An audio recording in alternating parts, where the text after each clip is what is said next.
Committee, go ahead and take your seats. I'm going to go ahead and call the afternoon to order. No, it's a legit one that you will really like to hear. Okay. And it's good for everybody. Awesome. I'll just quickly remind the committee, go ahead and get me your travel request form or the good co-chair so we can get this to LSO before you leave. Really appreciate this morning's robust discussion. And we are going to get into our afternoon agenda. 1:30 here, which it's 1:39. We're going to go to Office of Tourism, Wyoming Arts Council, Wyoming Arts Alliance, Wyoming Humanities Council, and then we'll have us on the road during the daylight. So hopefully everyone get home before it gets too late. So with that, I'm going to go ahead and welcome the Director Bravo from Wyoming Office of Tourism. And it's been, I wouldn't say new to the role, but often we're hearing from you at TRW, and we're excited to hear from you more in the next couple of years. So welcome, and go ahead. Great, Mr. Chairman. Again, Dominic Bravo. I'm the Executive Director for the Wyoming Office of Tourism. Before I jump into my presentation, just to slightly digress from my script a little bit, only because a few have announced their positions, and since I'm on record, I apologize if I miss any of you, but for Representative Harshman, Co-Chairman Landon, and Senator Hicks, I just want to say, thank you for your service to the state of Wyoming. I've known many of you for a long time, even including back in my parks days. Representative Harshman and I even worked out at the same gym. That guy could put up some pretty good bench press weight. But just in general, I mean, we talk a lot about, legacy in states, and you folks are true statesmen. So as you step into new roles or even into retirement, just want to thank you for all that you've done for our industries, and just want to say thank you. So I just wanted to add that in while I had the opportunity. Yeah. So next I wanted to show a quick video, and then I'll jump into my presentation. So this is Mavericks Wander. When did all our great journeys turn inward? When did ease replace adventure? When did vacation replace exploration? In Wyoming, it never did. Explorers, renegades, pioneers, mavericks. Call them whatever you like, but they've always been drawn here.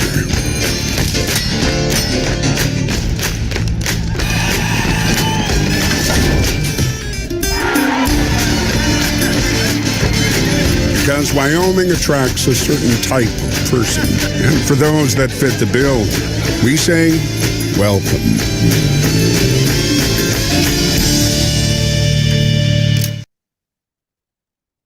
So there you go. That's our Mavericks Wanna campaign. Yes. Oh, I appreciate it. Thank you. So again, just as we have talked about before, 2025 for us was another record-breaking year.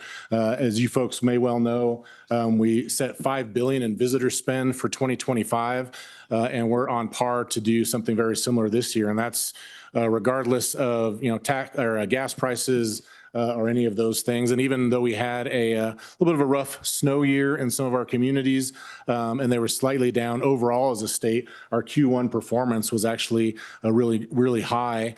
All of our bookings for many of our communities here in the spring and in the summer are outpacing what they were last year. And as a matter of fact, USA Today did an article on us where we were outpacing beachfront destinations. So really excited about that. I think some of the most important thing is as we go through with the Mavericks Wanna campaign, it was a unique way to present our brand out to the world in a different way. It was really to say something about not just inviting people, but inviting people that really wanted to be challenged to create their own way of experiencing our amazing state. And it's performed really well. As I said, we just unveiled the campaign in late March. as we pushed it out. And our April numbers are phenomenal. They're really substantial. In some of the different areas, I would say some of our social media pieces are above benchmarks almost by 50%. So they're above benchmarking processes, 50% above norms. And then one of my big pushes, obviously we'll always stay with traditional markets, but when I came into this role, also wanted to toy with other markets that we don't normally advertise in or market to.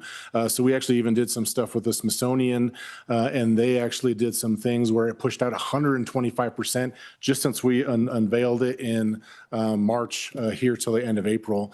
So some of their social media marketing campaigns pushed it out that far. So we've already beat what our actual year total benchmark was, which is really exciting for us. I will also say some of the really encouraging things that we have going on. I'll be talking a little bit to you folks about where our future is. As you know, and I think I presented to you when I first got the position, this isn't my first rodeo. It was really great to, come in here when I already worked for state parks and had testified in front of TRW before, in front of the JEC, kind of understood the processes of states and communities and of course tourism. So we didn't really let the grass grow. We just rushed right in and put the gas pedal to the max and just kept moving forward with really even some pretty high level ideas.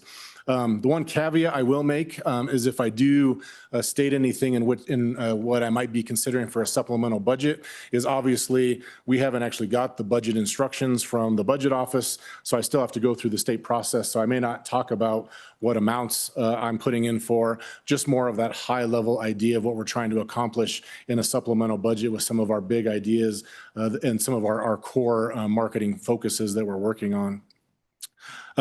So to kind of tie into that, and I will say one of the reasons we didn't bring a interim topic to you folks is the first kind of really big idea we have is a visitor management system.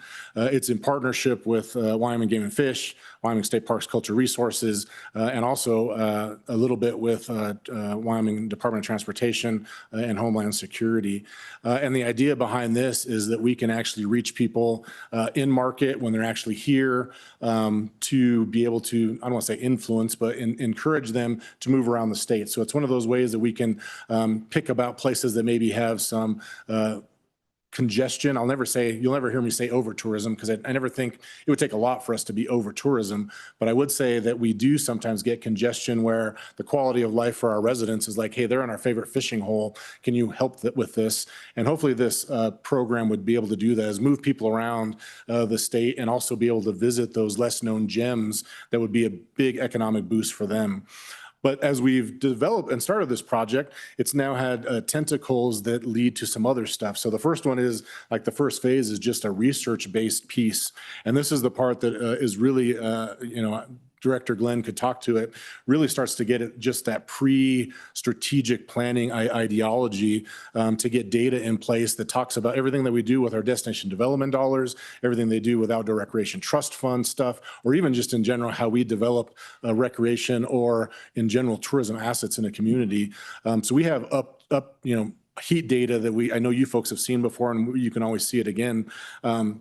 It shows where people travel around our state, where those really hot spots are, but also where the gaps are, where we maybe need a state park, or we don't have an off-road trail, or we need a museum, or we need a historic site.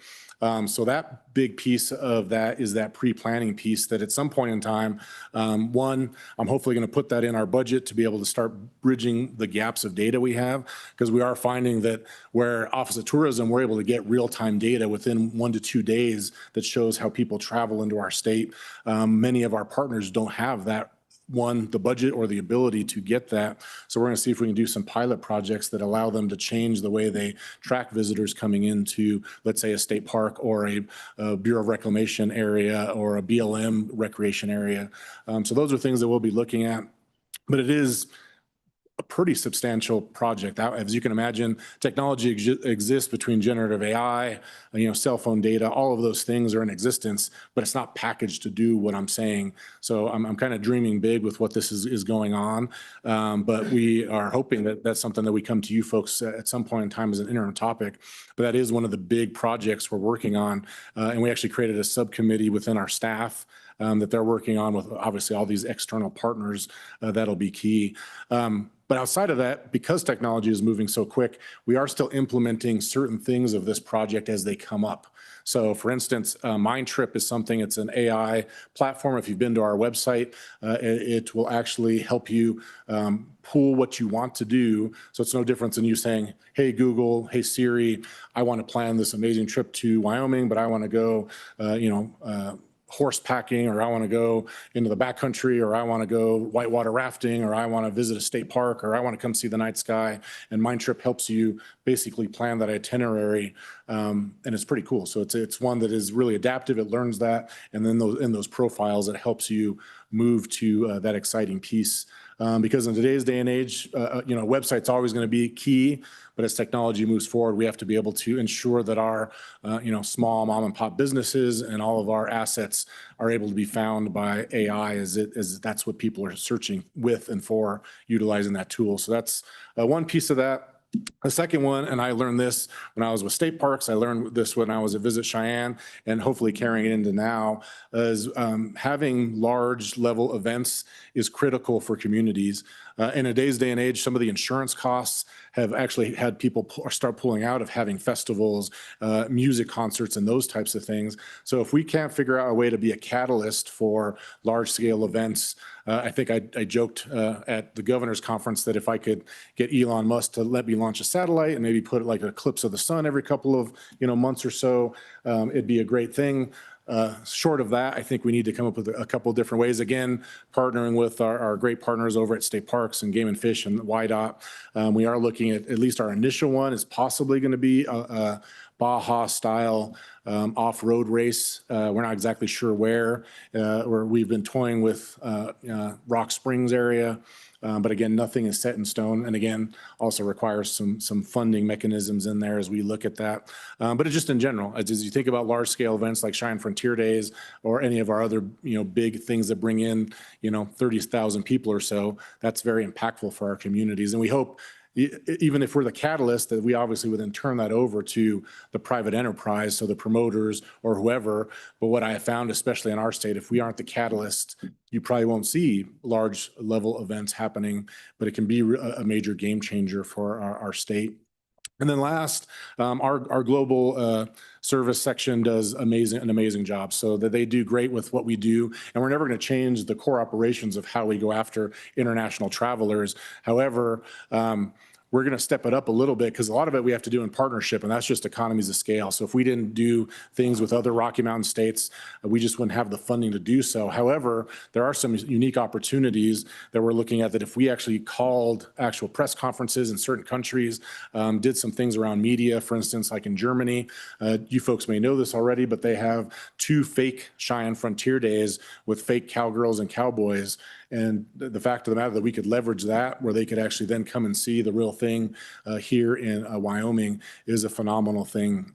So that is our hope. Those are the 3 big kind of horizon level projects we're working on in the next couple of years, in addition to already having the core performance that we do.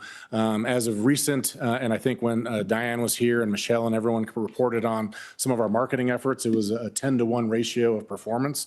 As of just recently, we're at a 12-to-1. So for every $1 we put back 12 into communities. And the key here is, since we're fully funded with the lodging tax, that is in general fund, that is flat out coming in from the industry, and then just expanding that down to everything from Main Streets, outfitters and guides, you name it. There's a benefit to communities in the way that's produced. However, as I again go back to the caveat, as I look at our supplemental budget and with not knowing exactly what the letter or what the governor is going to propose as his priorities, the goal is to expand on some of that marketing. We really have not done a lot in shoulder seasons and in winter, and we have a beautiful state during those times. So we hope to be able to do some things in that level.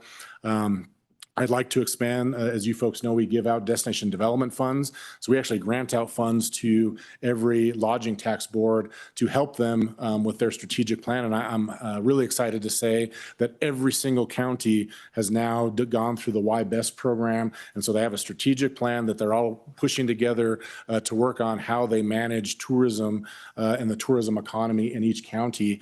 But they get those destination development grants from the Office of Tourism, and I would love to be able to expand that program. As you folks know, the PRCA headquarters is heading our way, but I think there's opportunities for every single PRC rodeo and also some of the unsanctioned rodeos to be benefited from what we do with our Team Wyoming. As you folks know, we're the only state that sponsors our rodeo cowboys and cowgirls, and so especially with PRCA coming in, I think we can expand on that program.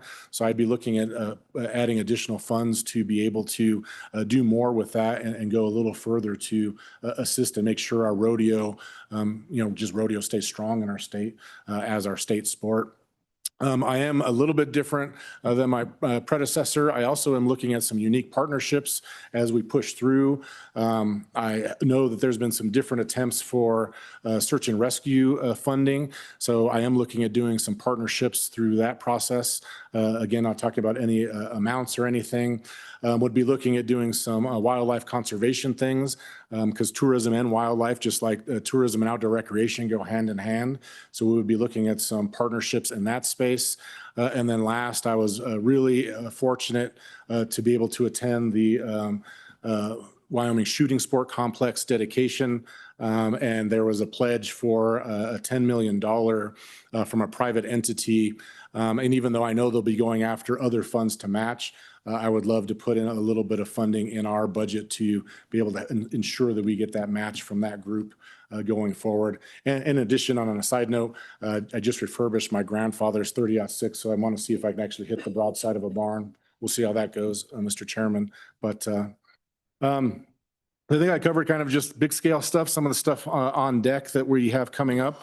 But ultimately, the big thing is to say is I've only been here 7 months and we're hit the ground running and we're performing really well and are looking for a really solid summer tourism season and have some pretty big, huge ideas in place to keep moving the momentum forward. But I talk fast. I think I saved you some time for the afternoon, but obviously I can answer any questions anyone might have. Director Bravo, thank you. That is a very good update, condensed update. We know how busy you are. And then before we came back into session this afternoon, I had a chance to talk to the director, and he has been out in the state and beyond the state working hard on our state's behalf and our community's behalf. So really appreciate that update and the cool video you showed us. With that, I think there are going to be a fair amount of questions of you from the committee. So with that, I'll just jump right to my co-chair and we'll go from there. Thank you, Mr. Co-Chairman. Thank you, Director, for great report. I think we would probably be in position to at least send a communication of support to the appropriations group. I'm curious what that management information system, can you ballpark that? What kind of a lift is that to stand that up? I'm really intrigued by it, so. Mr. Chairman, Mr. Co-Chair, we're going to try to actually do an RFI. So staff right now are working on a request for information. So it's not where you actually go to the RFP process. Again, we don't know what we don't know. We're literally building the plane as it's kind of being put forward and in flight. So there's so many pieces. Like I said, we're finding gaps in data, again, working with our great partners in state parks and cultural resources and game and fish. And our federal partners, there's just so many data gaps. So it's like, we got to find those. There's unique things. So, and I'm just, again, I hate to give you like pie in the sky things, but we've talked about like having Starlink. Could it be something where we incentivize a partnership with Starlink so we could actually provide it, if you want a free weeks of access while you're here visiting us, you get free Starlink access. So we have a lot of remote areas. However, you're kind of on our platform. So kind of like what United does when you do their Wi-Fi, you have to watch an ad, but we get to feed you information like, hey, don't pet the fuzzy cows, or, please, visit Thermopolis before you just head up to the east entrance of Yellowstone, whatever it is, we could feed them that info in market. So those are could be big partnerships that maybe not cost anything if we package them right, but there are like the data gap and some of the stuff that we would be working with Director Glenn. I'd be ballparking it. Until we get that RFI, we don't really know what we don't know. Mr. Chairman, I hope the director will keep us posted. We've got a couple more meetings this interim, and like I said, we stand ready to support what you've got going on. So thank you. Appreciate that. Representative Connolly, please. Thank you, Mr. Chairman. My ears really perked up. I like that video, by the way, but when you talked about search and rescue, because I've always said that we're really good at bringing folks in, but then when we have to go find them or pull them out of a tough situation because they got up on Blacktooth Mountain and broke an ankle or whatever it was, that I felt like it should be part of our tourism process to help the search and rescue folks cover some of that cost. And those costs keep going up every year, and the more tourists we have, the more, and it's not always tourists, but a lot of them are. And some of those search and rescue missions are very expensive when we talk about like a high profile person or having to use air assets. So I'm kind of curious of what you're thinking about when you said S&R. So, Mr. Chairman, again, as you folks know, my background from the last time, law enforcement park ranger, certified in search and rescue. And again, it's pretty good balance. It's usually probably 50-50, tourists to or visitors to residents. So I'm of the mindset that if it's, as long as it has a tourism bent and it doesn't like impact our overall core mission, there's no reason we shouldn't determine where those partnerships make sense. But I think it's, as I've said before, it has started and originated in other areas. I think if all of those conversations originate here in the office and the department, it's more successful. The number I would put into the budget is what's kind of been proposed over time. So that would be, it's come through the council. They've proposed what would make sense to match some of the dollars they've come in. But again, I think the big thing with Office of Tourism is going back to how we have benchmarks for performance, how we tie things to KPIs and make sure that there's, it maximizes success. As long as things originate here in this conversation, I'm open to anything that has that tourism bent to it. And since this has come up numerous times, and as soon as I got the job, a lot of folks have reached out to me. It makes it pretty easy to be able to put it into my budget, again, with the caveat that I don't exactly know what the supplemental budget instructions look like. So I have to make sure I abide by those. But at least our initial like straw man thing we're trying to put together had that in there. So I'll have more information in the September meeting in Jackson. I'll hopefully be able to actually give you a little bit more numbers as to what that looks like. Appreciate that question, Representative Connolly. Committee, any other questions? Representative Thayer. Thank you, Mr. Chairman. Thanks, Director. Great video. I just want a more, not a pure question, but the destination development funds, I just want to kudo that program. I think what it's doing is putting it into the local hands and making local decisions. I know in Carbon, there have been some great projects come out of it. We did do a little search and rescue with some things in our neck of the woods, and that really helped for our visitors. And then there's a new project on the books. It's might be a $50,000 destination development ask, and it could turn into a $3 to $5 million project. So that little seed money, and so just kudos on that destination development. I think, again, it's really lighten up our local communities to do more.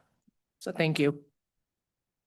Well, Mr. Chairman, just to add, the reason why I'd love to add to it is, as you mentioned, I've been traveling the state, listening to local communities, and the need is still great. So as much as we're able to grant out, the need to do so is really substantial. And I will say, and I'm really excited, a lot of the counties are also trying to partner regionally. So we would probably hopefully put together even a fund that would be regional projects. So whether that be, something that partners with the Outdoor Rec Trust Fund on a trails program, or something that's some other asset or an event to put on, because that rising tide raises all boat concept, I think, is substantial. But again, the need is really great. And for some smaller destinations, that extra $2,000 even puts them over the hump to actually get something done. So if we can help more, we definitely will. And I appreciate that. I think the destination development funds have been a game changer for many communities. Agreed.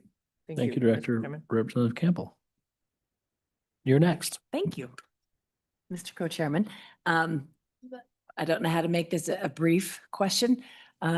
Several of us will be attending, in terms of air service and the lack thereof in our state. So, and I know there's a direct tie, right, between tourism and air service and available flights. So I guess I'm just curious as to your engagement in those conversations and areas that we might focus our energy better.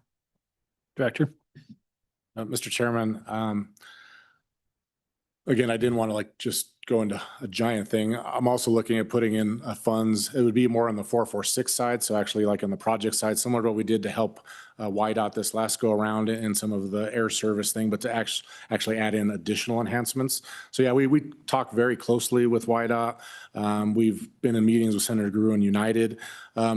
Air service, much like everything else in our state, is a complex issue. I mean, especially after 2020, I think the way airlines can do things, and especially as airlines start to go bankrupt, they're going to always either ask for some type of minimum revenue guarantee, or they're going to want some type of thing that guarantees that they're going to get their money.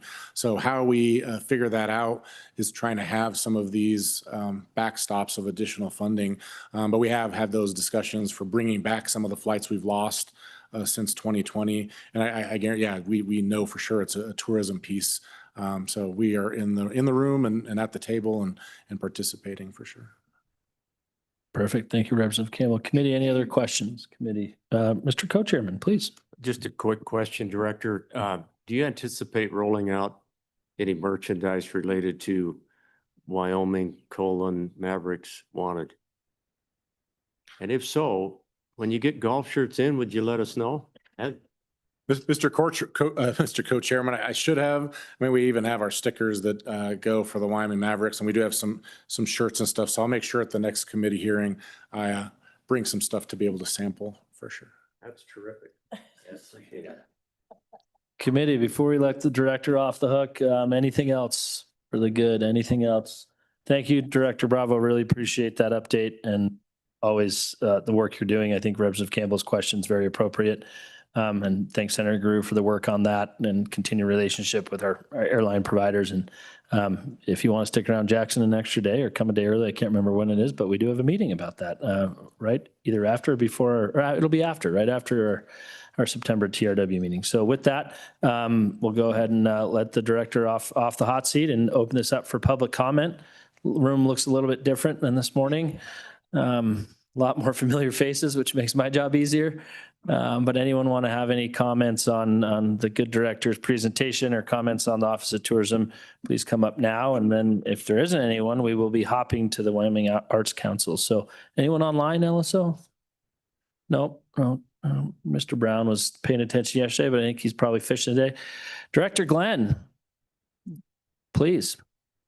Mr. Chairman, I'll be very brief. I just want to say it's been great partnering with the Office of Tourism. This big picture idea that Director Bravo is talking about, we are way excited about that. We've been talking about it for years and haven't seen the funding to do it. And I think this is going to be a game changer for the state as a whole, as we talk about educating folks about how to do it right, distributing them across the state, and at times concentrating them. So we're really excited to partner with them. And we've been so appreciative of their openness to be supportive of the concept. Dominic's obviously a big picture guy, and we're thrilled to be working with them. Thank you. Thank you, Director Glenn. All right, with that, anyone else will, please. Mr. Chairman, Patrick Sweeney has raised his hand. As he raises his hand, all right, please let him in the room, however that technology is working right now. And Mr. Sweeney, welcome. If you can hear me, we are 8 minutes past my intended schedule of getting to Wyoming Arts Council. But please, if you can allow yourself in the room or work the technology on your side, I think it's coming. And go ahead and take yourself off mute. Yep, perfect. And please go ahead. So thank you, Mr. Chairman. I didn't think you would move this quickly this afternoon. I am in town, but after watching this morning, didn't think it'd move this rapidly. So thank you and appreciate the time. So my question, the great work the committee has done in relation to tourism and in all of our parts. My question to you would be, we're in the process, along with other partners, the city of Casper, the county, Natrona County, in the Ford Wyoming Center, in putting together our next bid for College National Finals Rodeo. And of course, the state of Wyoming partnered with us early on in the beginning years, and it was because of the old Travel Commission that we have CNFR here in our state and in Casper. With the advent of,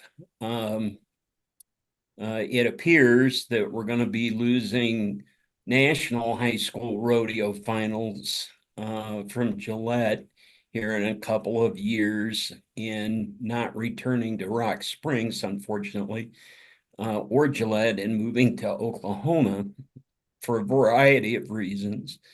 But we're hopeful on continued support from the Wyoming Office of Tourism in the state, and obviously through your committee, continued relationship for CNFR.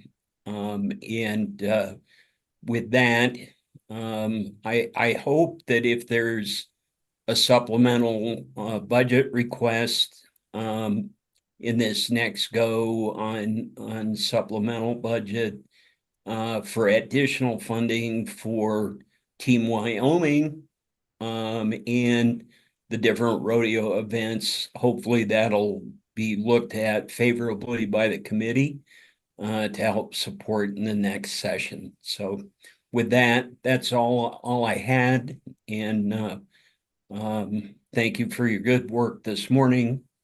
I was going to comment, but there were too many folks already representing a lot of different people in a lot of my constituents. So appreciate your good work. With that, any questions? So. Thank you, Mr. Sweeney. Really appreciate those comments. Committee, any questions? The testimony from our former colleague, thank you. And I do think that as we see how that supplemental budget unfolds, we'll be able to have more robust discussion, as the director mentioned, when we get to our meeting in Jackson, certainly our meeting in November in Cheyenne. So appreciate that. With that, and seeing no one else rushing the seat, I'm going to go ahead and close public comment.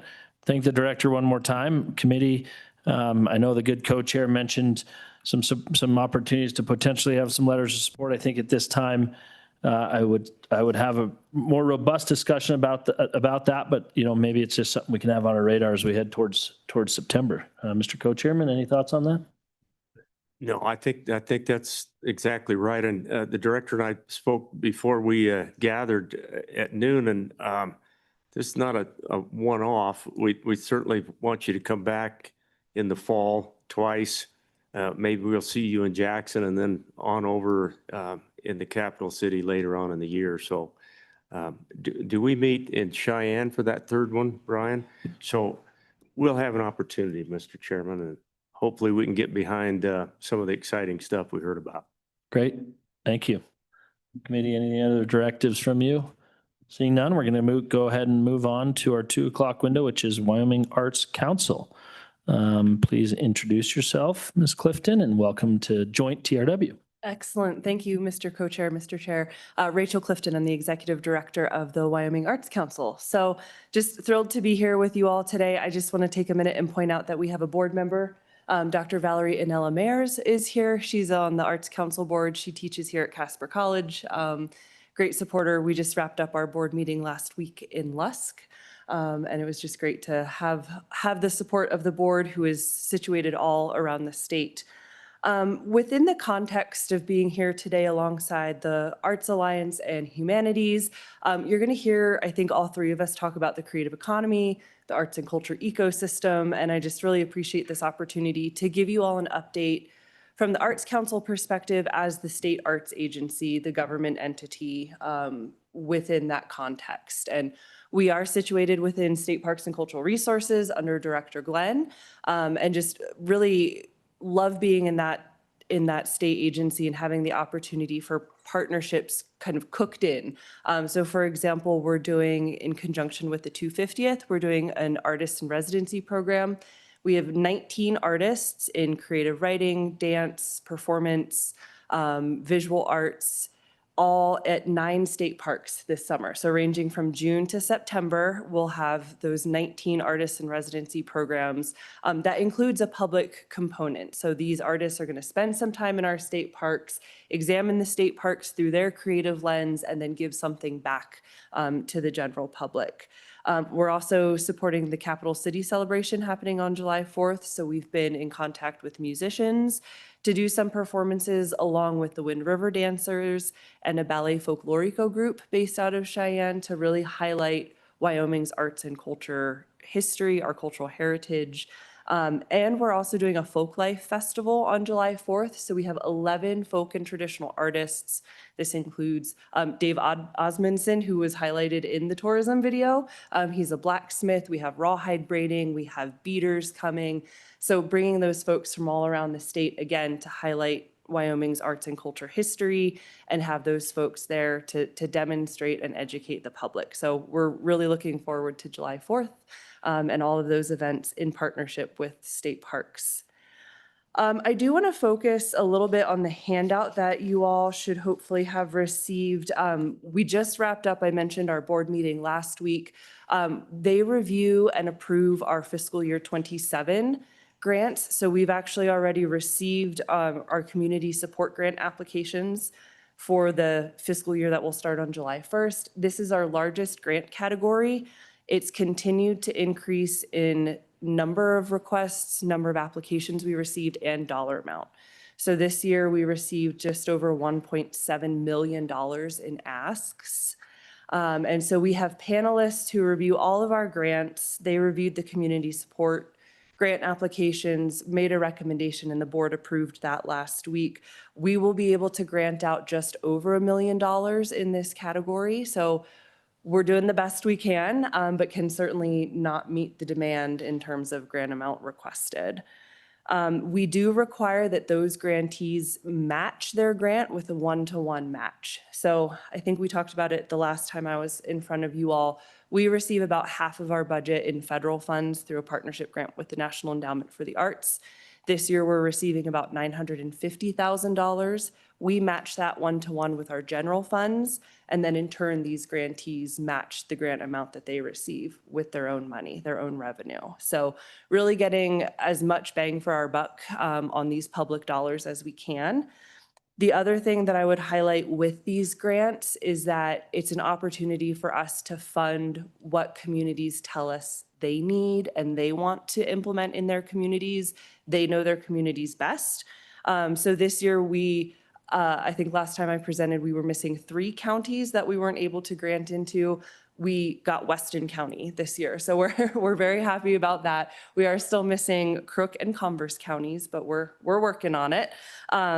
So we're trying to get out into the communities as best we can. We've funded things this year, the Rawhide Ranch Rodeo and the Wyoming Sheep and Wool Festival.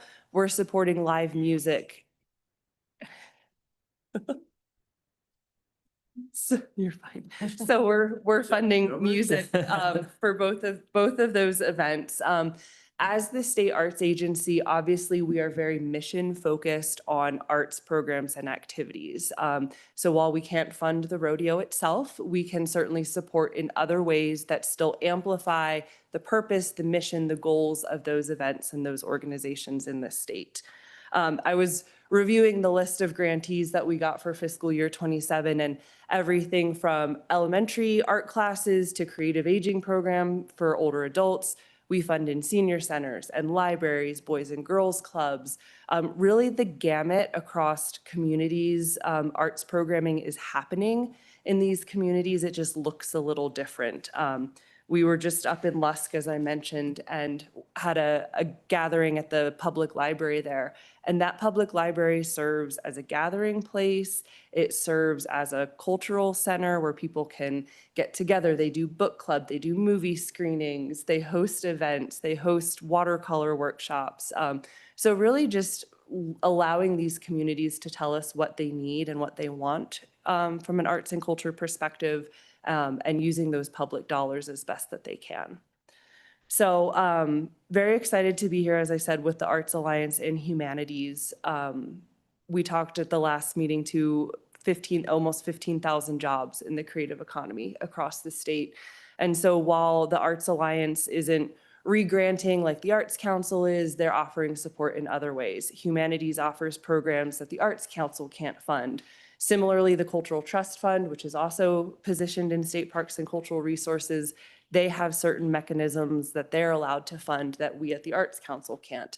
And so just reiterating, I guess, that these arts and culture organizations, we all function a little differently, but we all at the end of the day serve the same arts and culture ecosystem around the state. So there's a lot of grant data in front of you. I have more if you're interested, but that's essentially it for my update today, and I would answer any questions there might be. Thank you, Ms. Clifton, for that update. Great information. Thank you for the handouts too, so we can track that. Committee, any questions of Ms. Clifton? Mr. Co-Chair, please. So thank you very much for being here. It's always a lot of fun to catch up, with our constituent groups that kind of report to this committee. And how do you get involved in that water polo symposium? Or was it a lecture or a symposium or? Mr. Co-Chair, I'm not sure which one you're speaking to. I thought she said water polo. Watercolor. Maybe I said Oh, water polo. Maybe watercolor in. Sorry, my good co-chairman is just planning retirement and No, it's good stuff. Thank you. really appreciate that. Committee, any other questions, any other comments? The presenter, thank you so much for the update. Always great to have all of our arts friends here in Casper and get updates from you. And we're going to continue. I'm going to go and open that up for public comment before I get scolded by my colleagues. Anyone in here that would like to comment on the Wyoming Arts Council or We do testimony? have Valerie here. Yeah, anyone that wants to comment on that? Might want to thank her for coming. She's sitting right back there. One of our board members. I'm going to butcher the last name, but my good co-chairman would like me to recognize one of the Wyoming Art Council board members, Valerie Mainers. Oh, thank you for being here. Really appreciate you being here. Any public comment? Any public comment? Anyone online? Okay, with that, I'll close public comment. Committee. Great update from our friends at Wyoming Art Council. Any directives from our committee on that testimony? Seeing none, we're going to hop over to the Wyoming Arts Alliance.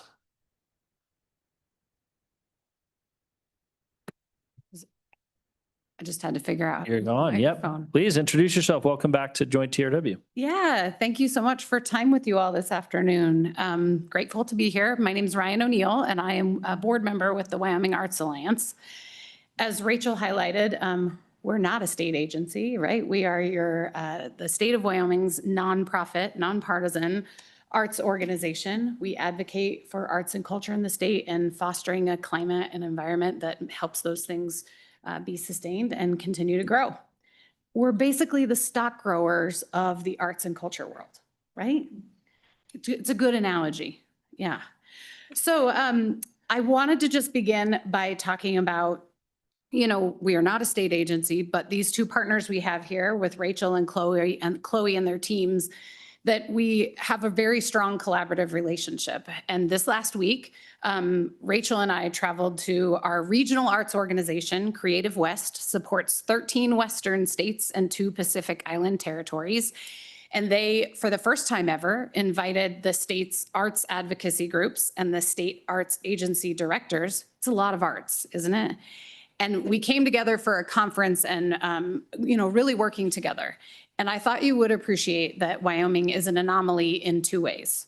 So first, the fact that the Wyoming Arts Alliance even exists, even though we only have a 3/4 time director and that's our only staff member, not every state in the United States has a state's arts advocacy organization.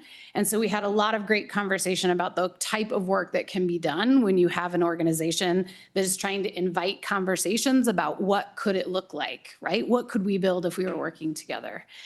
And the other thing that was very interesting to me is that we, our state arts agency and our arts advocacy group, have a very collaborative relationship that even though we are not the same organizations, we understand, and maybe this is because it's the Wyoming way, that if we find a way to work together, we're going to have a greater impact for the people that we're seeking to serve, right?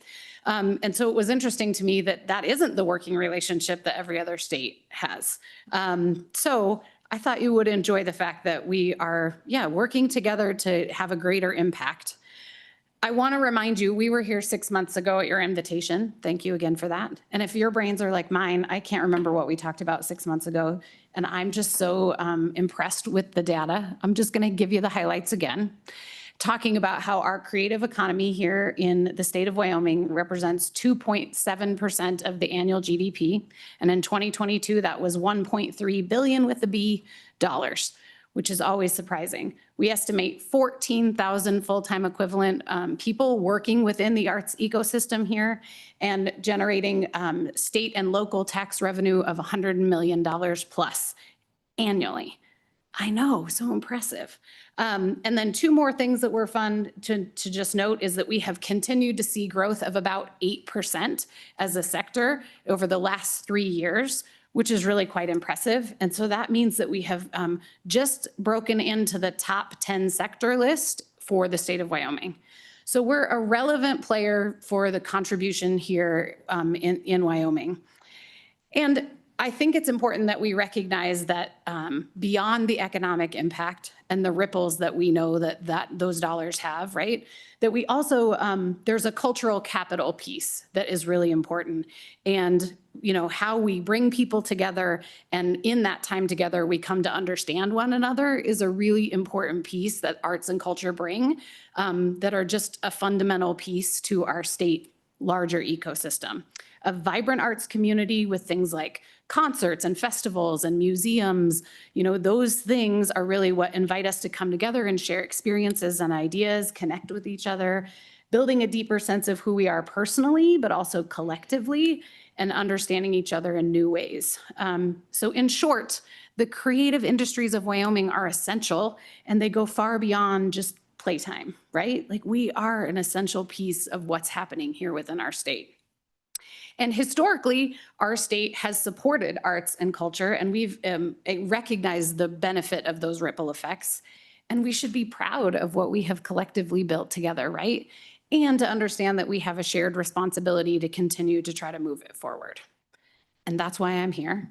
So we told you about this data roundup and what we learned, and now we are moving forward in the next phase. Invitations will go out next week for the creation of a statewide strategic task force for the strategic plan creation around our creative economy here in Wyoming. It's a mouthful. We're going to need a title that's a little more catchy than that.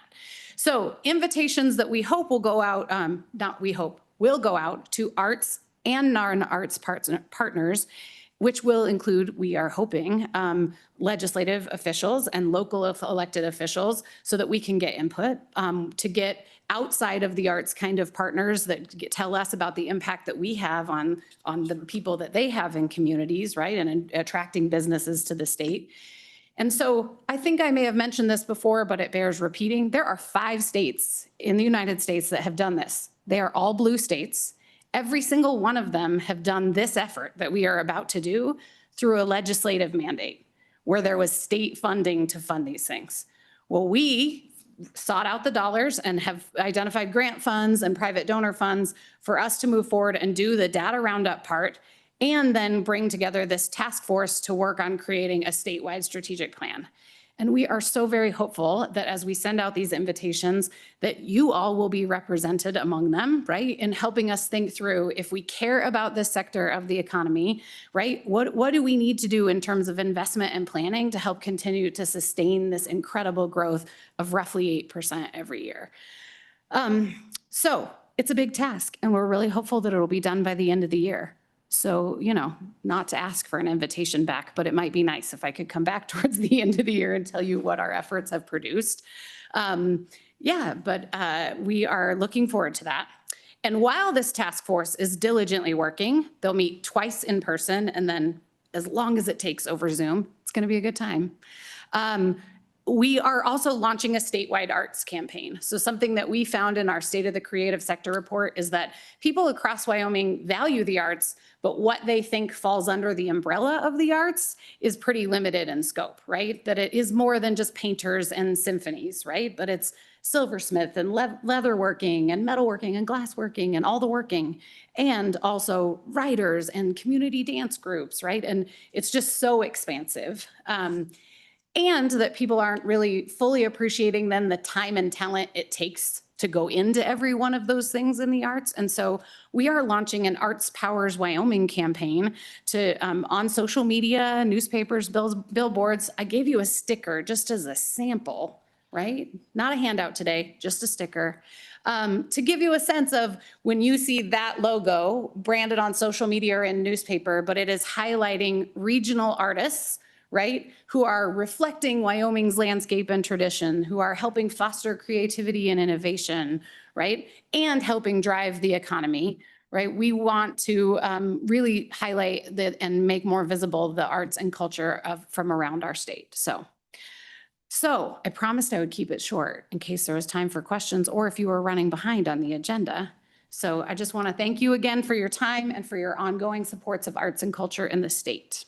Ms. O'Neill, thank you. There's a lot to take away from that. I do appreciate our previous conversation where we had an economist tell us and remind us of those figures. But although they all stood out to me, 14,000 jobs and an 8% increase those are pretty staggering numbers.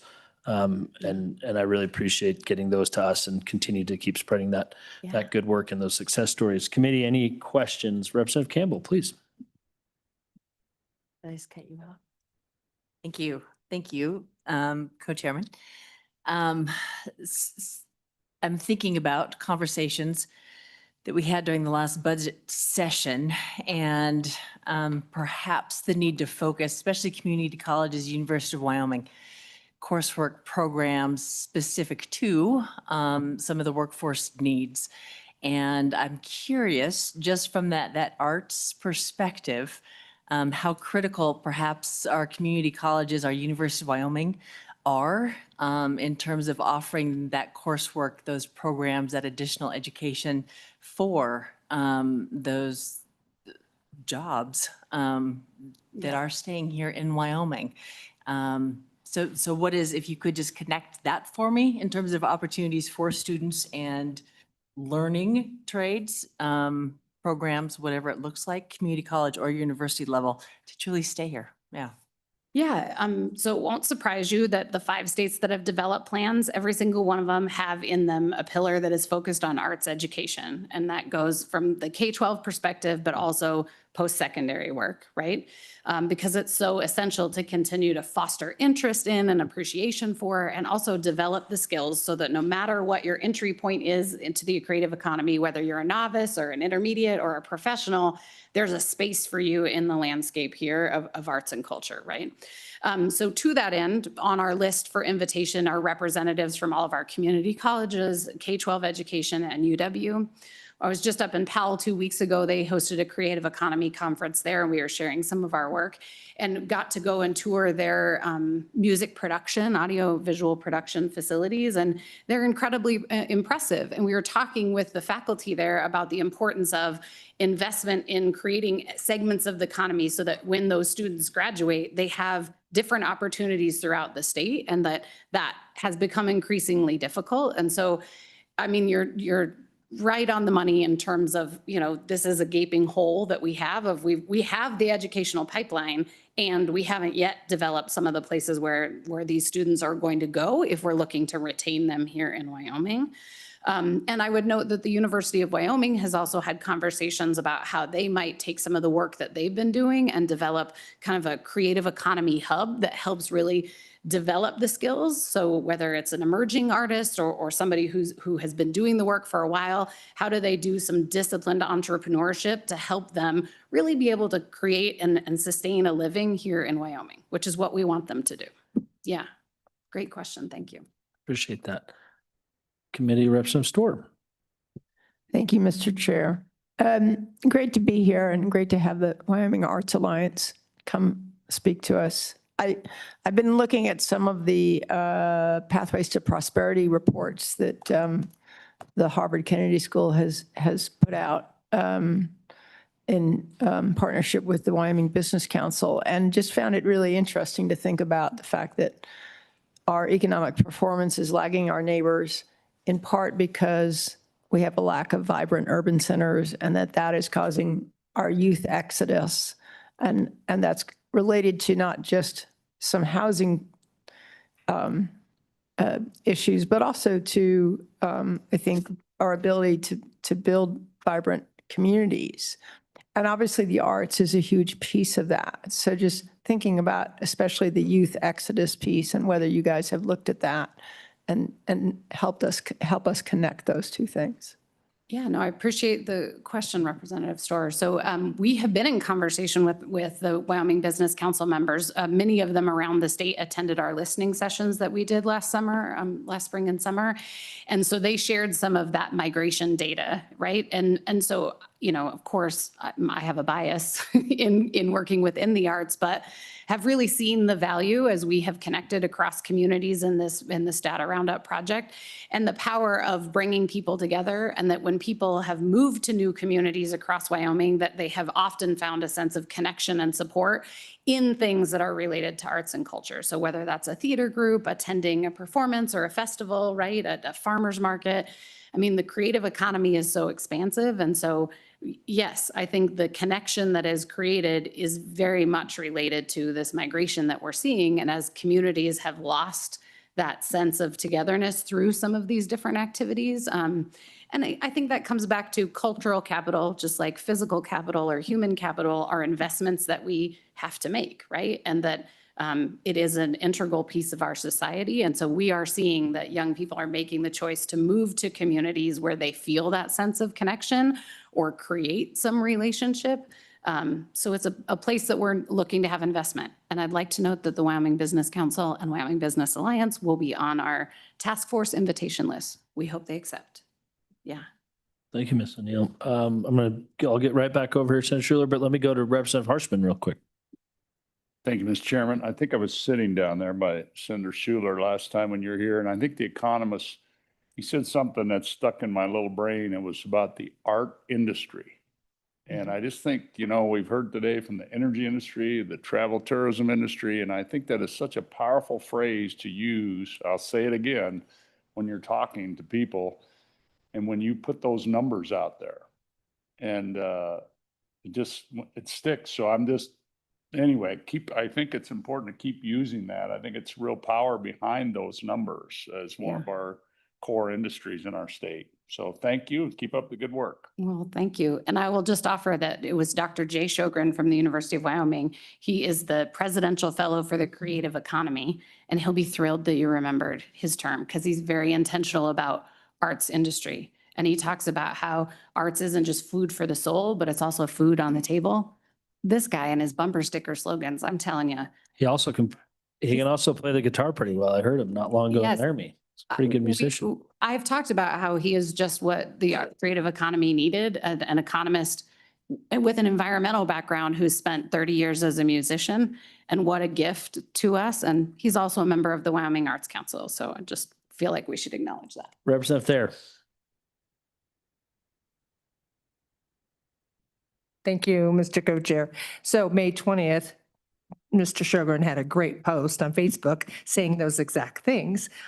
This is continuing from questions that we've just had on the strategic plan, Ryan. I mean, we are talking about collaboration as we all like to do in this state, but on that strategic plan, other agencies, I mean, yesterday we saw a great example at the state park of the education, the classroom, and that was whittling and some of the things you've mentioned. So other agencies, of course, Rachel, thank you for your programs and again, your education or your advanced development. It's increased grants last year, but again, on that, who's going to be at the table for that art industry, art power strategic plan?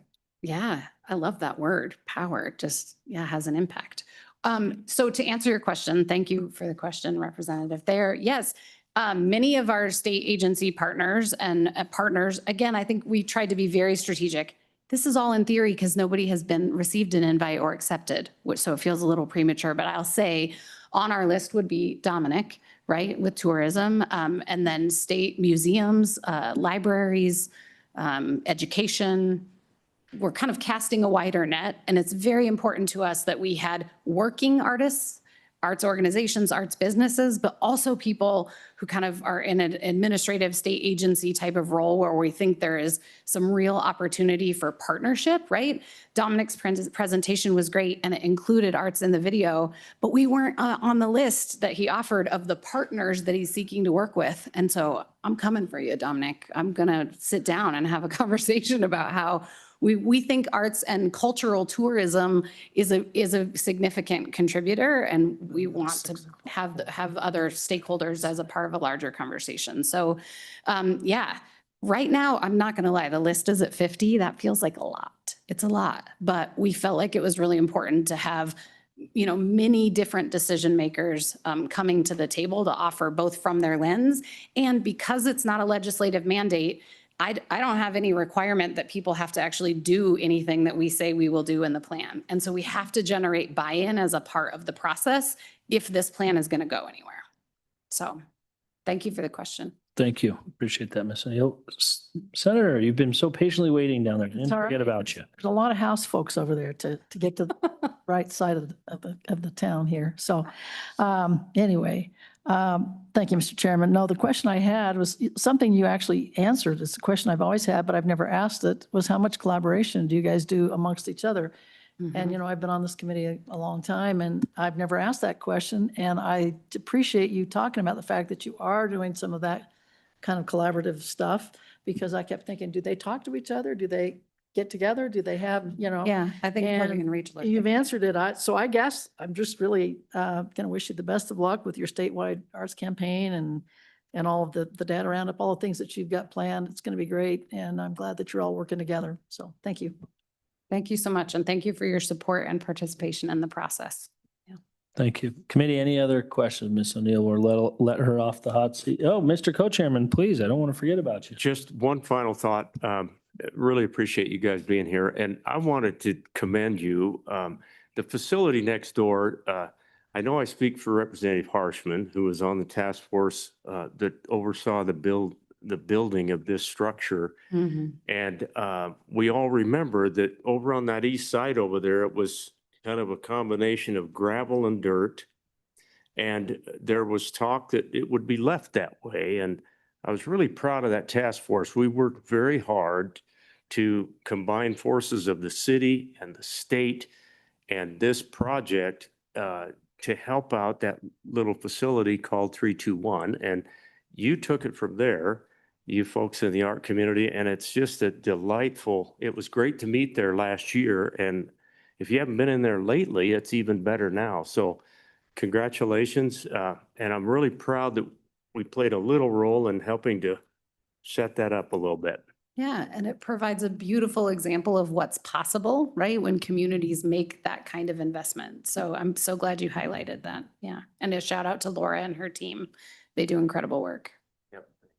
Committee, any other questions? Any other questions? Right, thank you. Thank you Any so much. public comment? Open this up for public comment on the Wyoming Arts Alliance. Anyone left online? Nope, they've all left us. I understand. With that, I'll close public comment. Committee, any directives, post testimony? Seeing none, we're going to move on to the Wyoming Humanities Council. Welcome to joint TRW, although there's not many senators left, still a lot of House members here. Please introduce yourself and welcome to joint TRW. Thank you so much, Chairman. Thank you all, this committee, for welcoming us today. This is personally my first time sitting before you, and I'm so thrilled to be here. My name is Chloe Flagg. I am a Wyoming native, born and raised in Riverton, spent the last 15 years in Laramie. Don't hold that against me, okay? That's just where the job is. No, we love it there. We love being in Wyoming, and we have 2 young children, and we're dedicated to keeping them here in the state. And we know that the work that the Arts Council does, that the Wyoming Arts Alliance does, and the work that we do at the Wyoming Humanities Council is exactly the kind of work that keeps people here. I wanted to share a little bit of background about our organization for those of you that may not be familiar with us. We are a 501c3 nonprofit governed by a board of private citizens. I actually want to thank board member Christy Wallen for being here today. Thank you, Christy. We also have Wyoming Humanities staff, the only other staff member here today, Olivia Durrell. Thank you all. Our goal at Wyoming Humanities, also known as the Wyoming Humanities Council, is to invite Wyoming to explore the stories and ideas that shape who we are as individuals, as communities, and as Wyomingites. We are Wyoming's affiliate of the National Endowment for the Humanities, or the NEH, just as the Wyoming Arts Council is the affiliate of the National Endowment for the Arts. There's a state humanities council in all 50 US states and 6 US territories, but only a couple of us claim to be the first state council. Then known as the Wyoming Council for the Humanities, the organization was established in 1970 as a pilot model for what state councils might be able to accomplish with the support and collaboration of a federal government agency. In keeping with the primary goals of public humanities, where programs, events, and projects are guided by the public's interest and supported and informed by academic scholarship, it was Wyoming Humanities and Oregon Humanities that established the private nonprofit model used by nearly all state and territorial councils today. It should come as no surprise to anyone in this room that Wyoming was a trailblazer in helping to establish this network of state humanities councils, whose work is not guided by the hand of the federal government, but rather informed by the citizens of each respective state. Wyoming Humanities offers several programs, but all of our programs and sponsored programs fall under 3 main categories: Native Narratives, Civics and Democracy, and Center for the Book. Native Narratives, in the materials that you received today, you should have received a guide to powwow and a copy of the 2nd edition of Tribal Government Wind River Reservation. We are very proud of these publications. They were both completed in partnership with organizations who are much more knowledgeable in these content areas than we are. Native narrative programs, it should be noted, have been primarily supported with a private family foundation for the past 7 years or so. And we are very excited to be exploring new avenues of funding to support Indigenous-informed and Indigenous-driven public humanities work. When it comes to civics and democracy, Wyoming Humanities was a recipient of a Wyoming 250 grant, for which we've been most excited about. And together with Caldera Productions and Wyoming PBS, we have co-produced a short documentary titled Before Wyoming, the West in 1776. The film explores the relationship between the Wyoming landscape and the people that inhabited this land in 1776. And as you might imagine, it's an untold story that is much different than the story unfolding on the East Coast in 1776. The premiere of the film will kick off Wyoming's celebration of America's 250th on July 3rd in Cheyenne. And following that premiere screening, we're very, very excited to be working with Wyoming PBS to host the film throughout the state at dozens and dozens of different communities. And thanks to a federal grant a grant that we received from the Federation for State Humanities Councils and the Smithsonian Center for Folk Life Heritage, we are able to support those community screenings financially. So we're really excited that not just Cheyenne will see this film, but the entirety of the state. Center for the Book is the third pillar program of our programs. There's a separate handout, 2 pages for that bad boy. It is an affiliate program of the Library of Congress. Again, we are one of 56 centers across the United States. Standout programs with our Center for the Book include our Great Reads from Great Places selections and author programs that continue throughout the year. We also host a monthly online thematic book club called Pronghorn Reads, which is wildly popular and has a very active Facebook page if for any bibliophile in the room. And Center for the Book also has its own sponsored programs related to literature throughout the state, including festivals and workshops and that kind of thing. And then the last thing we do, and my pride and joy at Wyoming Humanities, because I started here as the Director of Grants and Programs and am now the Executive Director, but I love our grants programs. And it's because of our relationship with the state of Wyoming that we have been able to facilitate grant programs at Wyoming Humanities. So since 2011, we have received an appropriation from the state of Wyoming through a budget line amendment in the Department of State Parks and Cultural Resources budget. Most recently, this appropriation has been $300,000 for the biennium, or $150,000 each year. These dollars have been distributed in their entirety to organizations and communities across Wyoming, in grants ranging anywhere from $500 to $10,000.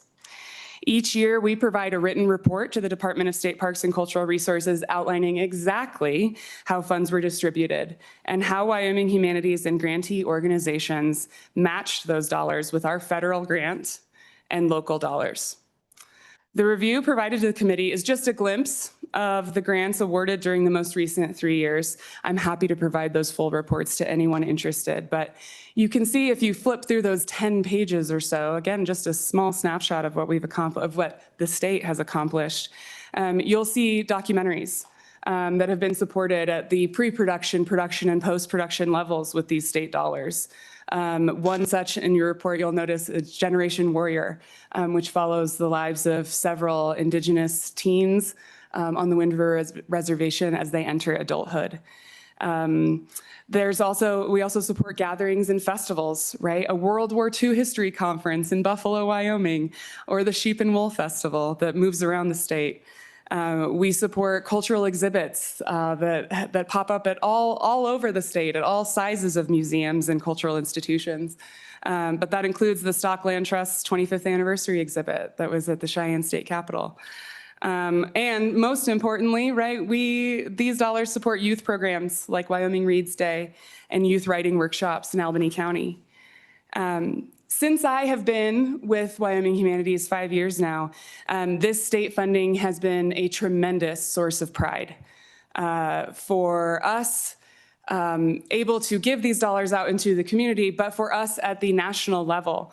Across state councils, it is very unique to see organizations like ours receiving funding from their states, and even fewer states that instill so much trust in us as an organization to carry out distributing those funds to your constituents across the state.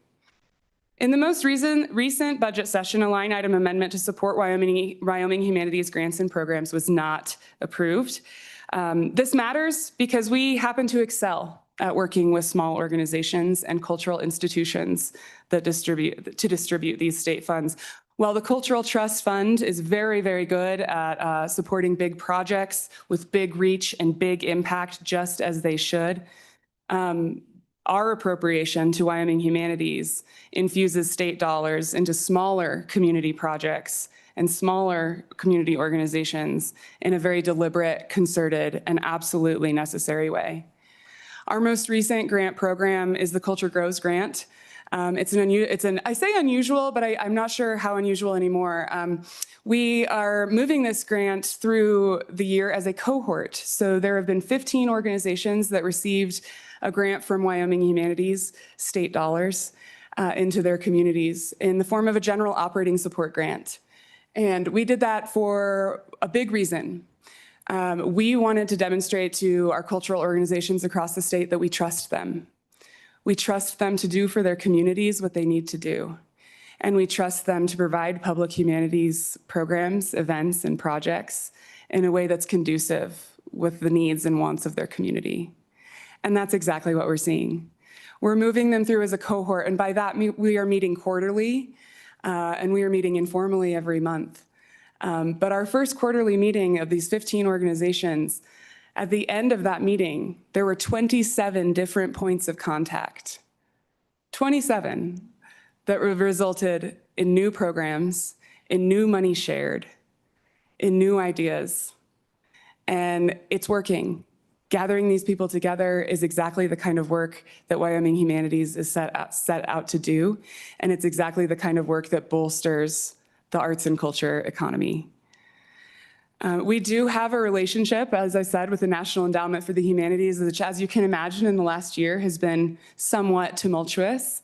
I'm happy to go into that, but I'm really not interested in dwelling on what the federal government has or has not done for our organization, because in this state, we do know how to stand on our own 2 feet. And I've been so proud to share these state dollars with your communities. And I would love to be able to do that again. And again, like I said, I'm happy to go into anything you want to know about the National Endowment for the Humanities, but I think I'll leave it at that. We're very proud of the work that we do. And just like the Arts Council, sometimes I think it's easier for people to think of us as the Culture Council, right? Humanities is such a sticky, icky word, hard to define. But if you think of us as the Wyoming Cultural Council, I think things start to come into a little bit of better perspective as to where we fit in this arts and cultural industry. Thank you. Thank you, Ms. Flagg. Great job. Really appreciate that. Committee, any questions? Ms. Flagg, any questions or comments on that download of information? We also have Ms. Clifton. You're welcome to come up and comment if you'd like. You're on the agenda. Yes. No pressure to, but committee, any questions? Ms. Flagg, great job. Really appreciate having you. Thanks for our previous conversations. That's pretty great. With that, I'm going to go ahead and open it up for public comment.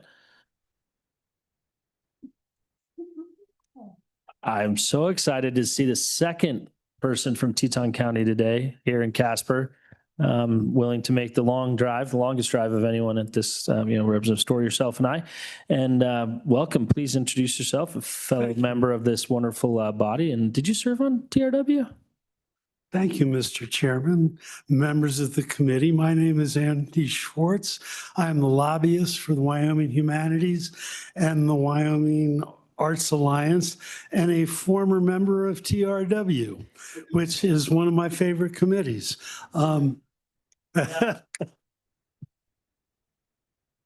Thank you. Thank you all.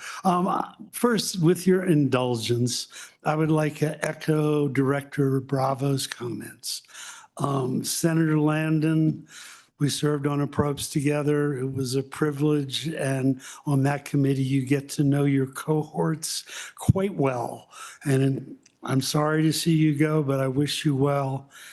Speaker Harshman, I don't know where to begin. I only know that without your leadership, I wouldn't have known what to do.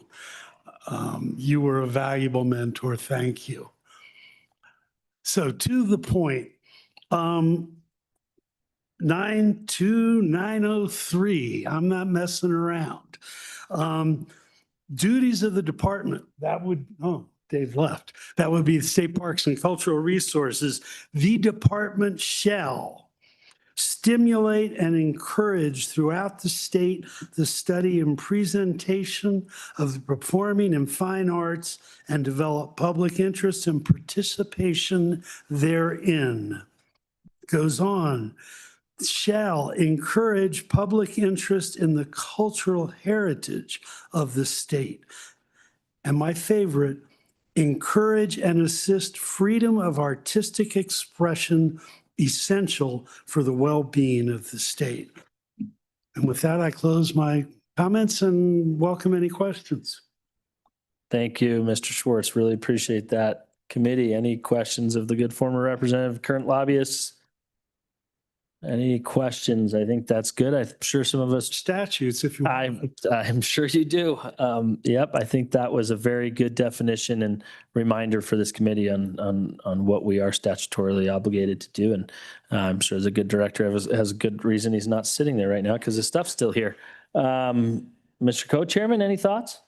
Just thank you, Mr. Chairman. So when we talk humanities, I always think of home. And I grew up over in the western part of the state. As a little one growing up, we took part in the Green River Rendezvous pageant. If you've never seen it or even heard of it, you should go sometime, second Sunday in July. And I always remember Dr. Reno, the veterinarian. He had a wonderful voice, and he would come on there and he would say, "The year is 1836.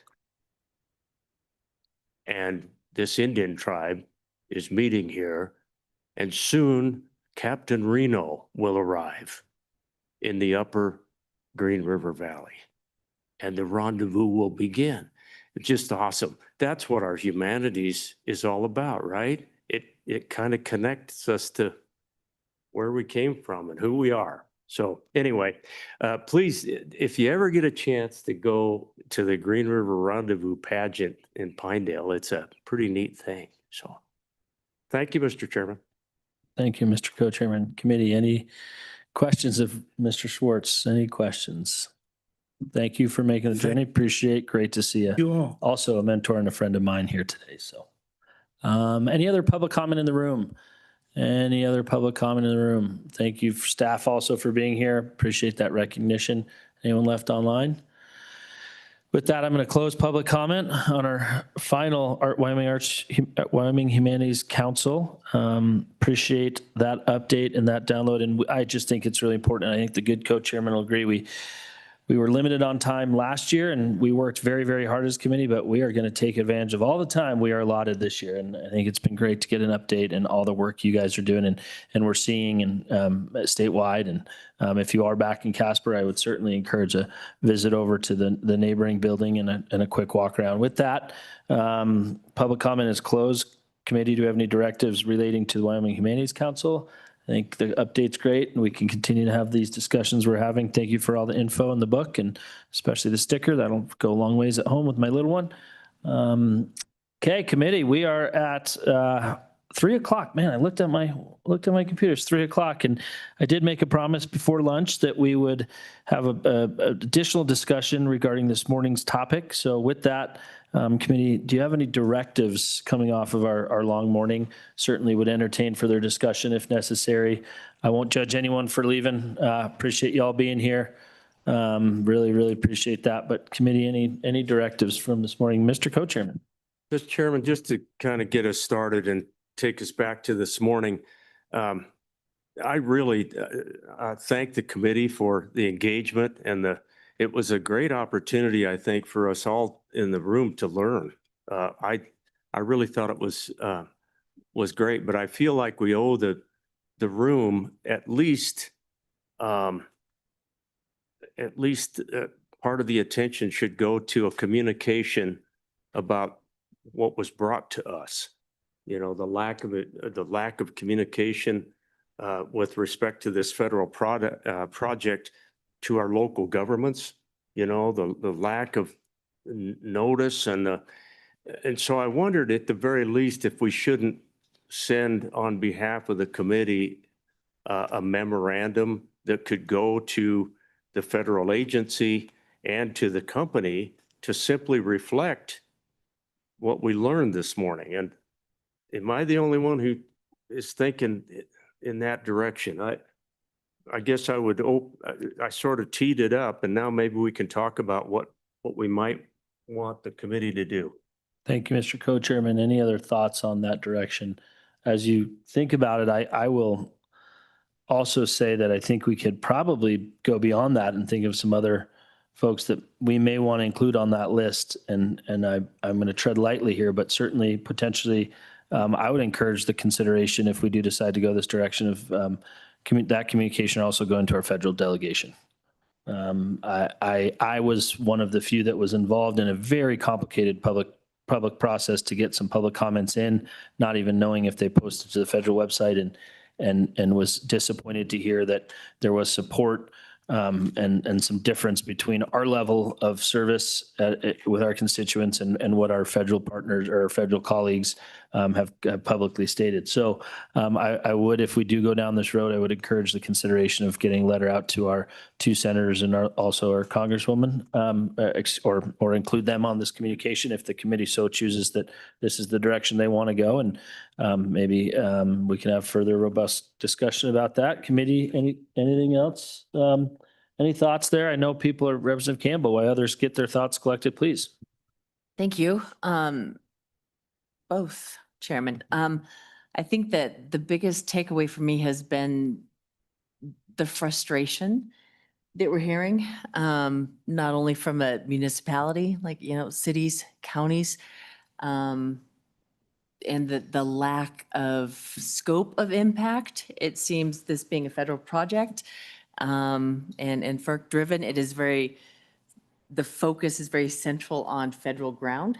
And so the unwillingness to look at the recreational impact, the public safety impacts, the infrastructure, roads, impacts, those things that we heard from our counties, our municipalities, our conservation districts. So very local, significant impacts. But because they are outside of the federal land, have been dismissed.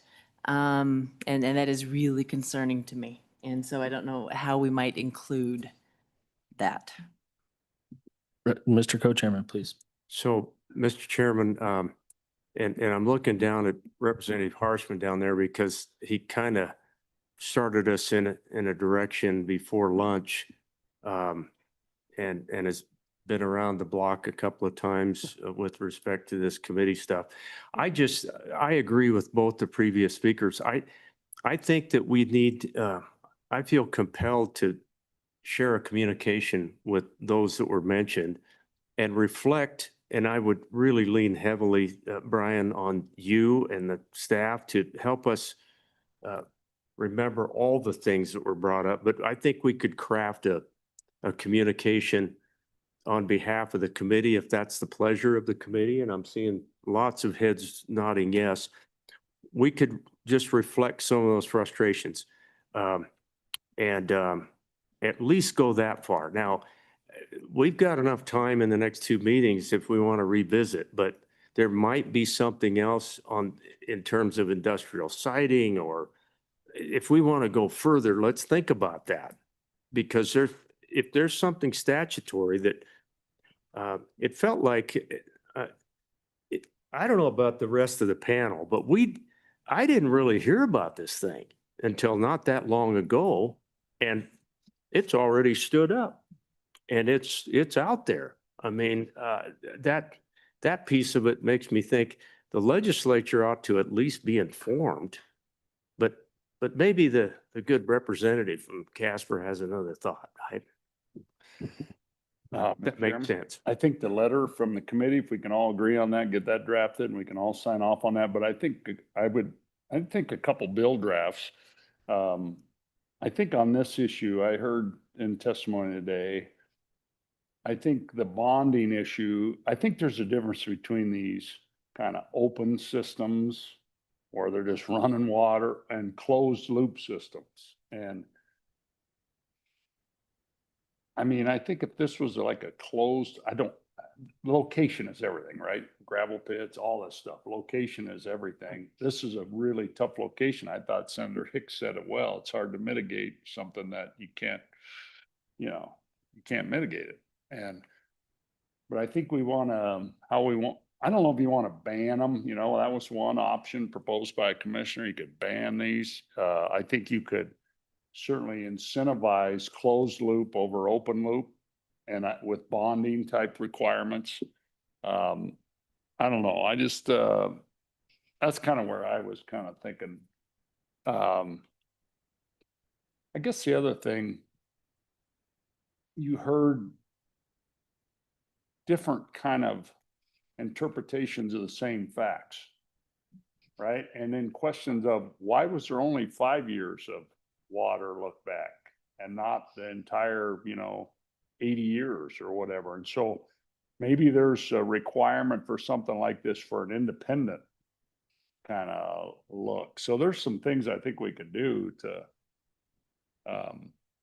do that, to put on, to put on our DEQ or whatever. So I don't know whether we want to take those or we want to think about them, and maybe the chairman brings some ideas to the committee for our next meeting, Thank you, Representative Harshman. And I do think, I really appreciate those comments. I think a lot of us have potentially been thinking them. We also have a draft environmental impact statement coming, and an EIS coming, and we think in coming weeks, maybe sooner. So I think that's going to be important. And then also the industrial siting committee will weigh in. So with that, I think Representative Harshman has great thoughts there. I guess I would ask the committee to wrap up the letter idea, and then we can certainly go to right where Representative Harshman was. So Ms. Collins and Mr. Fuller, I think that with the committee's approval, and we'll go to a vote here, the good co-chair and I can work together with you on this, if you're willing to. And I would say that I think it'd be important to go to a number of people, the folks that were already previously mentioned, and then I think, the governor's office, and others. So I know I don't want the committee to give us too much leeway, but certainly the folks we've spoke about, and our colleagues in Washington, D.C., and our hydro and others. And I just think it would be appropriate to share thoughts on that and frustrations through that medium of communication. So with that, I will look for a motion from the committee to draft that and give the good co-chairman and I leeway to get that done. Second. It's been moved by Representative Harshman, seconded by Representative Thayer. Any additional discussion? Yep, Representative Connolly, please. Thank you. So when I heard that, and I think I understand this correctly, and if I don't, I'll have to apologize, but I think we maybe need to have something in that letter where our federal delegation can address the fact that the FERC does not follow the same NEPA process as our other federal agencies, and that's a problem. And if we could refer to something in there about maybe that just needs to be, just for the sake of making the whole process is hard anyway. And then when you have different federal agencies following different process, that doesn't help. So I'd like to see if we couldn't put something. Yeah, I think a good co-chairman and I heard that loud and clear. Representative Thayer. Thank you, Mr. Co-Chair. And on the same kind of level playing field, I think this a unique project that we've got Bureau of Rec that owns the dam, but it's sitting in state parks. So I think, that whole understandable, again, there's not water, we can't take care of wildlife, but again, that dam and concerned about, that whole 2 years that they're doing an analysis on the concrete and the fault lines. But again, making sure that we're communicating with the federal, but also with the state parks. Mr. Chairman, it's all about that damn site. And, so we'll hone in on that. I'm glad there's a dam review committee. It's good to hear that they're working on that and that there's some real concerns there, and there's some good literature we got about that. That's why I asked that question about the lifespan of a number of those structures in that area. Representative Storr, please. Thank you, Mr. Chair. I think it's important to recognize that there are numerous permits that this project will require. And I think they started with FERC, which makes sense, but we still have the Industrial Siting Act process here, which I think would bring in some of the questions about environmental impacts, economic impacts to county via roads and other things. So there is a process. It's just there were multiple permits they need in order to do this. And it is a process that takes a long time, and they're not trying to do it all at once because I don't think they can. So I think that's part of the process that we need to recognize. And that we should just say, we think that should be something that happens. Thank you, Representative Storr. And I do think in addition to the folks that have been mentioned, all current pending and future permits, we can include them on our correspondence. Be a bit of a lift from Ms. Collins and Mr. Fuller and our staff, but I certainly think it's well worth it. So without any other comments, I would just look for a voice vote for that. All those in favor of the good co-chair and I drafting that correspondence and getting that to the necessary agencies and permitting, the necessary agencies and electeds and the company and permitting agencies, please say aye. Any opposed, no. That will pass unanimously. Representative Harshman or Mr. Co-Chairman, anything else we want to discuss in terms of potential bill drafts? Certainly think that we will need to hold some time back on our next agenda to have further discussion about this. But yeah, would certainly be entertain some further discussion on bill drafts. Mr. Chairman, I really like and thank the representative for his thoughts. I wonder if we can't do just a little homework with the help of our staff. I wonder if anybody else has really run into this. And I wonder if you're going to stand up a federal project in the state of Texas, or you're going to stand one up south of here, are they doing something that we aren't doing to interject themselves into the process better than what we've done?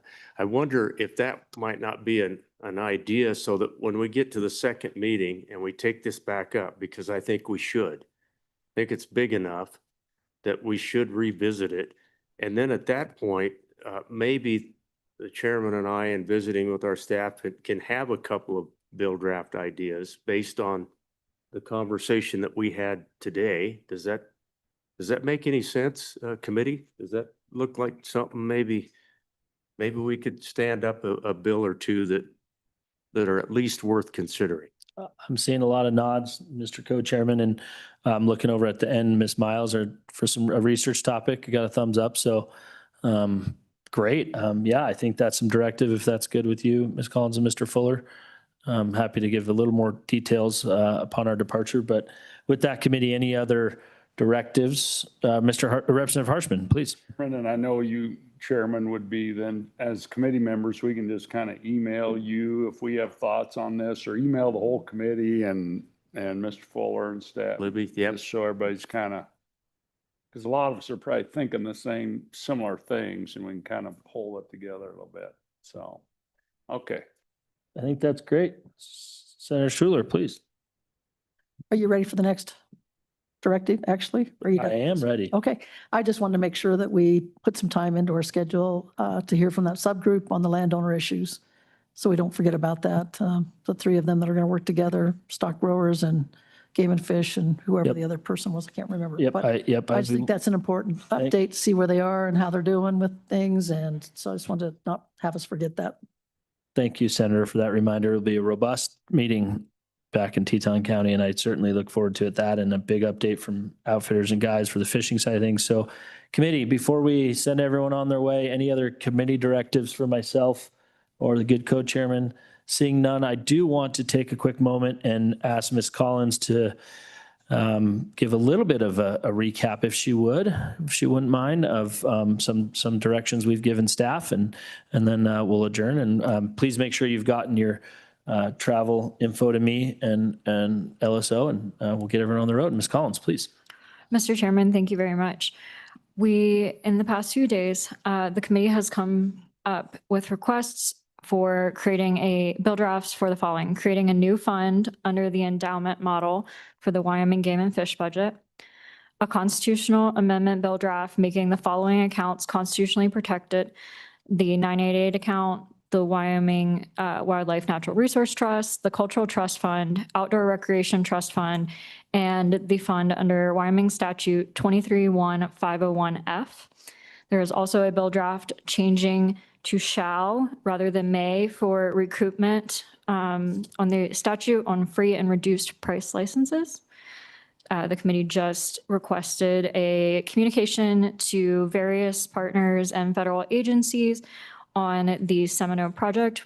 LSO staff will be working with the chairman on that. And then a memo on the federal process in other states.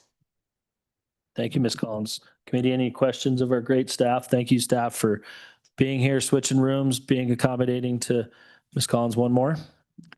Yes, Mr. Chairman, my lovely colleague reminded me about research into consolidating the Wyoming Game and Fish Fund as well. Perfect. Thank you. Appreciate that. Committee, with that and sensing there's everyone wanting to get on the road, we will have a little bit of a schedule morning start issue when we get to Jackson. So pay attention to the agenda that gets posted. Just be a little bit later in the day, allow you to go get some great expensive coffee in our neck of the woods. I really look forward to that. And with that, Mr. Co-Chairman, any other thoughts before we send everyone home? Mr. Chairman, do you mind if I interject? Please, Ms. Collins. Just wanted to remind the committee and the public of the dates for our upcoming meeting in September 8th and 9th in Jackson. Thank you very much. At the Teton County Library, and pay attention to that agenda as there'll be some unique times, a little bit different than what we usually do. Mr. Co-Chairman. Mr. Chairman, we look forward to visiting you over in your neck of the woods. Hope everybody will drive safely tonight and get home, and really enjoyed the last 2 days. Thanks. Okay, one more comment from Representative Campbell, and then we'll be on our way. Representative. So just very, very quickly, to our co-chairs, we had a stacked 2 days. And you guys really did an exceptional job of managing time, managing public input, and getting us out on time. And that doesn't happen in most committees. So really want to applaud you two. Stellar job the last 2 days. Thank you, Representative. With that, we'll go ahead and adjourn at 3:19, and everyone please drive safe, and thank you for being here.